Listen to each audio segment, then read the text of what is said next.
Haryana GK में आज हमारा जो टॉपिक रहने वाला है वो है उद्योग, खनिज और ऊर्जा संसाधन। तो हम सबसे पहले देखिए पीडीएफ। ये सभी टॉपिक्स और ये पूरी पीडीएफ हमें कवर करनी होगी।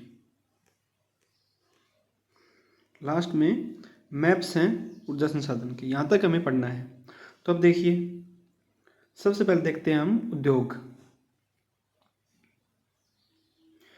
तो हरियाणा में जो उद्योग का विकास है वो 1980 के पश्चात शुरू हुआ था। राज्य में जो जिलेवार उद्योग का वर्णन है वो हमने हर जिले वाइज लगाया हुआ है।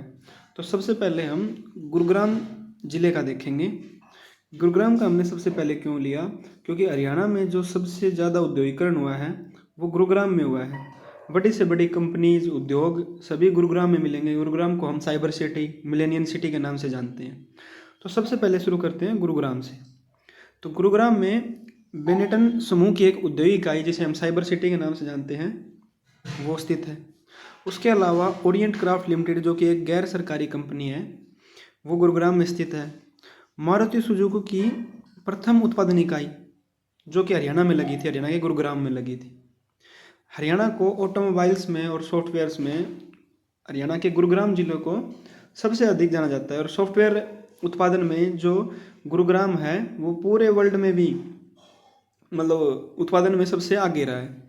मुंजाला शोभा लिमिटेड, जो कि एक शॉक ऑब्जर्वर कंपनी है, वो भी गुरुग्राम में स्थित है।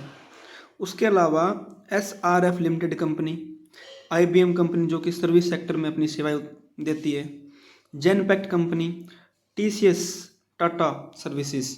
1968 में JRD टाटा व सिकोली ने इसकी स्थापना की थी।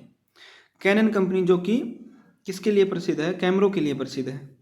रेनबैक्सी लेबोरेटरीज जो कि 1961 में इसकी स्थापना हुई थी। प्रो एग्रो सीड्स कंपनी, सभी के सभी गुरुग्राम में स्थित है। उसके अगला हमें पढ़ना है भिवानी और यमुनानगर का उद्योगीकरण, प्रमुख उद्योग।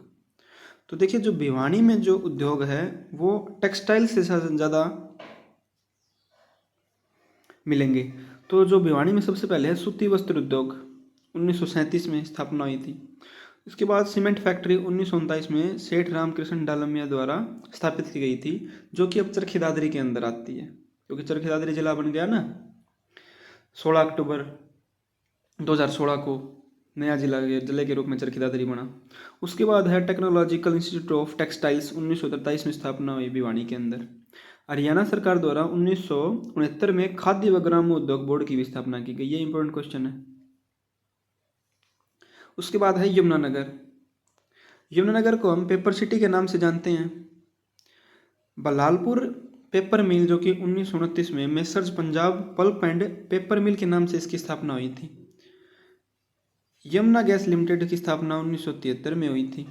उसके साथ ही सरस्वती शुगर मिल की स्थापना 1933 में यमुनानगर में हुई थी।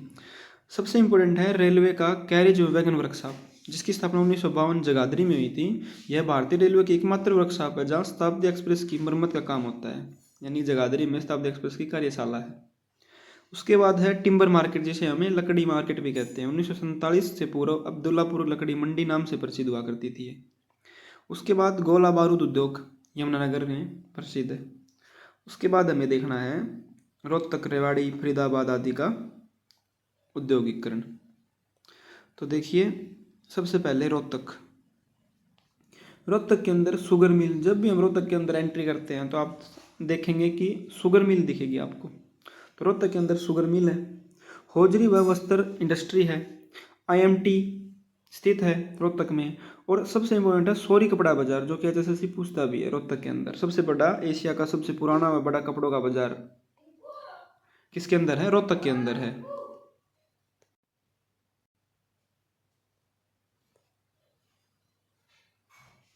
उसके बाद है महेंद्रगढ़। महेंद्रगढ़ को हम खनिज भंगूर के नाम से भी जाना जाता है। इसको महेंद्रगढ़ खनिज के लिए बहुत ज़्यादा प्रसिद्ध है। कैल्साइट, वर्मिकुलसाइट, है ना, सारे के सारे जितने खनिज हैं कहाँ पे मिलेंगे, महेंद्रगढ़ के अंदर मिलेंगे। उसके बाद है रेवाड़ी। रेवाड़ी को हम पित्तल व तांबा के बर्तन के लिए जानते हैं तथा इसके अलावा तिल्ले जुत्ती का उद्योग देश भर में प्रसिद्ध है रेवाड़ी का। फरीदाबाद को हम इंजीनियरिंग उद्योग के नाम से जानते हैं, जहाँ पे गुड ईयर कंपनी के जो टायर्स बनते हैं ना बल्लभगढ़ के अंदर, वो प्रसिद्ध हैं।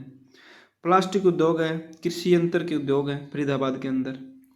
उसके अलावा बहादुरगढ़ को हम प्रवेश द्वार, हरियाणा का प्रवेश द्वार के रूप में जानते हैं। यह झज्जर जिले के अंदर आता है। इसके अंदर सैनिटरी उद्योग प्रसिद्ध है। पंचकुला के अंदर HMT, जो कि पिंजौर में HMT कंपनी है, वो प्रसिद्ध है। HMT यानी हैवी मशीन टूल्स। इसके बाद हमें देखने हैं SEZ, विशेष आर्थिक क्षेत्र, स्पेशल इकोनॉमिकल जोन हरियाणा के। तो देखिए, हरियाणा के जो विशेष इकोनॉमिकल जोन है, हरियाणा में देश के सबसे अधिक सेज पाए जाते हैं, जिसके अंदर DLF जो गुरुग्राम व अम्बाला में है ना, इसके द्वारा SEZ क्षेत्र विकसित किए गए जा रहे हैं। देश का सबसे बड़ा मल्टी प्रोडक्ट SEZ रिलायंस द्वारा झज्जर में विकसित किया जाएगा। उसके अलावा पंचकुला में नैनो सिटी व IT कॉरिडोर विकसित किया जा रहा है SEZ के तहत। इसके जो प्रमुख स्थान हैं वो हैं एक्सपोर्ट प्रमोशन इंडस्ट्रियल पार्क, जो कि दिल्ली हरियाणा बॉर्डर के ऊपर स्थित है। उसके बाद आता है लेदर गारमेंट पार्क, जो कि बहादुरगढ़ झज्जर में है।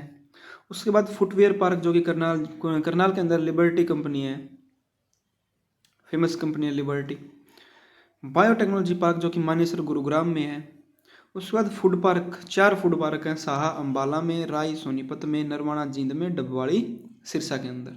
उसके अलावा जेम्स व ज्वेलरी पार्क, जो कि उद्योग विहार गुरुग्राम के अंदर स्थित है। ये SEZ के तहत बनाए गए क्षेत्र हैं।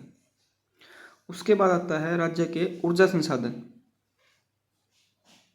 तो राज्य में जो ऊर्जा के संसाधन हैं वो देखिए, हरियाणा विद्युत बोर्ड की स्थापना 5 मई 1967 को हुई थी तथा नवंबर 1970 में राज्य सभी गांवों में बिजली पहुंचाने वाला भारत का प्रथम राज्य बन गया था। विद्युत विनियामक आयोग की स्थापना 16 अगस्त को हुई थी। तो इसी के साथ Haryana power generation corporation limited HPGCL की स्थापना 14 अगस्त 1997 में हुई थी। इसकी क्षमता 5300.5 मेगावाट की रही थी। विद्युत परियोजनाएं जो हैं वो हरियाणा के अंदर हैं। तापीय परियोजनाएं, जल परियोजनाएं, गैर परंपरागत परियोजनाएं। गैर परंपरागत में सौर, पवन व नाभिकीय ऊर्जा आती हैं। तो हम देखेंगे सबसे पहले तापीय के अंदर। तो सबसे पहला है हमारा राजीव गांधी तापीय विद्युत संयंत्र या परियोजना, जिसकी स्थापना 24 अगस्त 2010 में हुई थी, खेदड़ी हिसार के खेदड़ी में। ये प्रथम मेगा परियोजना थी। इसका जो मुख्य स्रोत है कोयला का, वो है कोयला स्रोत महानदी कोलफील्ड से इसका कोयला आता है। इसकी जो क्षमता है वो 12 मेगावाट की है। उसके बाद है अरावली सुपर तापीय या फिर इंदिरा गांधी तापीय परियोजना। इसकी जो स्थापना है वो झज्जर के अंदर 4 मार्च 2011 को हुई थी। इसका जो कोयला स्रोत है वो महानदी कोलफील्ड क्षेत्र है। इसकी जो क्षमता रही है वो है 1500 मेगावाट। उसके बाद जो प्रमुख खनिज हरियाणा में पाए जाते हैं वो मैप के द्वारा दिखाए गए हैं। देखिए, पंचकुला के अंदर बेराइट व चूना पत्थर मिलता है। तो गुरुग्राम के अंदर स्लेट पत्थर, चीनी मिट्टी, अरबक, कांच, बाड़ू, बजरी आदि मिलती है।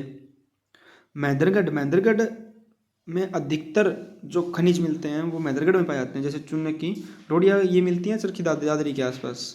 इसके अलावा जो महेंद्रगढ़ है, महेंद्रगढ़ की हमने 1 से लेकर 8 तक सभी महेंद्रगढ़ के लगाए हुए हैं। ये जैसे लोहेसक महेंद्रगढ़ में मिलता है, बैराइट, चूना पत्थर, क्वार्ट्ज, फेल्सपार, मैग्नीज, काइनाइट, वर्मिकुलाइट, ये सभी के सभी कहाँ मिलते हैं? महेंद्रगढ़ के अंदर मिलते हैं सभी खनिज। इसके बाद हमें अगला देखना होगा हरियाणा के प्रमुख औद्योगिक केंद्र, प्रमुख शहरों की जानकारी। जैसे कि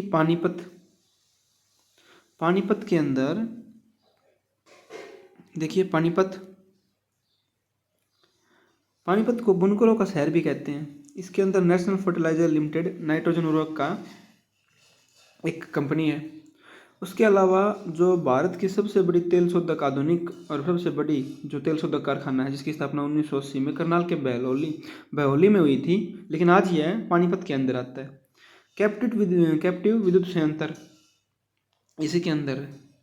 उसके अलावा अंबाला के अंदर है मिक्सी कम ग्राइंडर व वैज्ञानिक उपकरणों के लिए अंबाला जाना जाता है।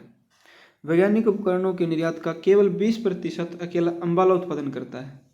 इसके बाद है सिरसा के अंदर औद्योगिकरण बहुत कम हुआ है। इसके अंदर बस बहुत कम मध्यम व लघु औद्योगिक इकाइयाँ स्थापित है। उसके बाद आता है सोनीपत काफ़ी औद्योगिक विकसित है जिला है, जिसके अंदर एटलस साइकिल उद्योग जो विश्व में प्रसिद्ध है एटलस साइकिल के लिए। इसके अंदर सब्जी नगरी नहीं होगा, ये सोने की नगरी। सोनीपत को क्या कहते हैं? सोने की नगरी कहते हैं। इसको ठीक कर लेना, मिस प्रिंट हुआ है, तो इसे सोने की नगरी भी कहते हैं। Yakult Danone India private limited कहाँ स्थित है? सोनीपत के अंदर। GlaxoSmithKline consumer health limited company कहाँ स्थित है? सोनीपत के अंदर। इसका जो प्रसिद्ध उत्पादन आप जानते होंगे हॉर्लिक्स, सभी ने पिया होगा हॉर्लिक्स, बहुत बच्चों ने एड्स देखी होंगी हॉर्लिक्स की, कॉम्प्लेन की। तो इसका जो प्रसिद्ध उत्पाद है या इसका Galaxy Smith consumer health limited company का, वो है हॉर्लिक्स। इसके बाद हमें देखना है तापीय केंद्र मैप के थ्रू। जितने भी तापीय केंद्र थे हमने इस मैप में लगा दिए हैं, और यहाँ से आप एक बार में सभी के सभी तापीय केंद्र याद कर सकते हैं, गैर परंपरागत ऊर्जा केंद्र याद कर सकते हैं। देखिए जैसे कि यमुनानगर में है दीनबंधु छोटूराम तापीय केंद्र, जो कि 14 अप्रैल 2008 को इसकी स्थापना हुई थी। 600 मेगावाट इसकी क्षमता है। पानीपत के अंदर 1 नवंबर 1979 को हुई थी, 136 किलोवाट इसकी क्षमता है। झज्जर के अंदर अरावली इंदिरा गांधी तापीय संयंत्र या परियोजना झज्जर के अंदर है। इसके अलावा महात्मा गांधी भी किसके अंदर है? झज्जर के अंदर है महात्मा गांधी तापीय परियोजना। उसके बाद गैस आधारित जो तापीय परियोजना है वो है फरीदाबाद के अंदर। जो देखिए जो बाकी है ना, दीनबंधु, पानीपत, अरावली, महात्मा गांधी, ये सभी की सभी 4 हैं, ये कोयले पर आधारित ऊर्जा संयंत्र है। गैस पर आधारित ऊर्जा संयंत्र हरियाणा में फरीदाबाद के अंदर है। उसके अलावा राजीव गांधी हिसार के खेदड़ा में स्थित है। ये सभी तापीय केंद्र हो गए। उसके बाद जल विद्युत और गैर परंपरागत ऊर्जा के जो संयंत्र हैं, जैसे कि नाभिकीय ऊर्जा एक ही है हरियाणा के अंदर, गोरखपुर में फतेहाबाद के अंदर, जिसकी क्षमता 2800 मेगावाट की है। 4 संयंत्र हैं 700 मेगावाट के। उसके बाद आता है सोनीपत के अंदर ककराई सूक्ष्म जल विद्युत परियोजना है। ककराई जो गांव है वो सोनीपत के अंदर है, याद रखना है। उसके अलावा पश्चिमी नहर यमुना पर एक जल विद्युत संयंत्र है यमुनानगर के अंदर। यमुनानगर के अंदर सौर ऊर्जा के भी जो संयंत्र हैं, परियोजनाएं हैं, वो स्थापित हैं। उसके अलावा पंचकुला के अंदर पवन ऊर्जा का परियोजना स्थापित की गई है। तो ये मुख्य हमारे तापीय केंद्र, ऊर्जा के स्रोत और वह गैर परंपरागत ऊर्जा परियोजना, जल विद्युत परियोजना मैप के अंदर कंप्लीट हो जाती हैं।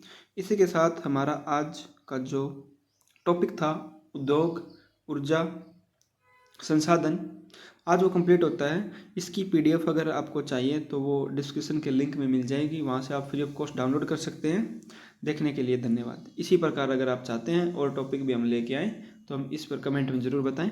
धन्यवाद।